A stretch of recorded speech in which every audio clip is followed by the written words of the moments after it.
Hello, friends. 20th July 1969. The lunar module of the Apollo 11 mission landed on the moon. Astronauts Neil Armstrong and Buzz Aldrin were in it. After the landing, Neil Armstrong tried to open the door to get down on the moon. It wasn't easy opening this door due to high pressure, but he successfully opened it after a little struggle.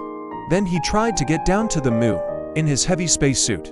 The exit wasn't spacious, so by mistake, he hit the top, and a piece of the lunar module broke off. Neither of them was aware of this, because of the lack of air. The sound didn't travel. They didn't hear any sound. Finally, on the 16th of July 1969, 3 astronauts were a part of this mission. 38-year-old Commander Neil Armstrong. He led this mission.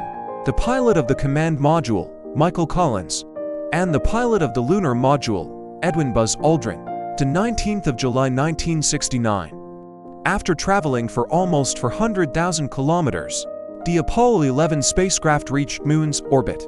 Here, it was supposed to be split into two. The command and service module separated from the lunar module. Michael Collins was in the command module. This part of the spacecraft was nicknamed Columbia, and the lunar module was nicknamed the Eagle. Neil Armstrong and Buzz Aldrin were in it. Perhaps this is the reason why not many people know Michael Collins. Even though he was a part of the Apollo mission, he did not step on the moon. But even so, Michael Collins' part in this mission was perhaps the most important, because the lunar module was supposed to be reattached to the CSM. Without Michael Collins, Armstrong and Aldrin could not have returned safely. Around 8 p.m., the lunar module was going to land on the moon. Exactly at 8:10 p.m., the computer was installed with the program for automatic landing. This would automatically land the lunar module on Moon's surface, but at the height of 150 meters. Neil Armstrong took over the control. He noticed that the lunar module was going to land at a place where huge boulders were strewn about. The landing spot was changed then, and they decided on another spot for miles from the predetermined landing spot. For the actual landing, at 8:16 p.m., Buzz Aldrin checked the fuel indicator. Only 5% fuel remained. Finally, literally at the last minute, with only 30 seconds remaining in this countdown, Neil Armstrong sent a radio message to Earth. Roger. Tranquility. The Eagle had successfully landed.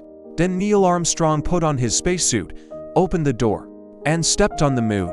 This moment was watched by 650 million people on television. His first words were televised to the world. Buzz Aldrin followed him on the moon's surface, and for the next 2.5 hours, they collected samples of the moon's dust and rocks, took photographs, set up several scientific instruments as well. If you like this video, you can watch more space-related videos by clicking on this playlist. The videos cover many such interesting topics. Let's meet in the next video. Thank you very much.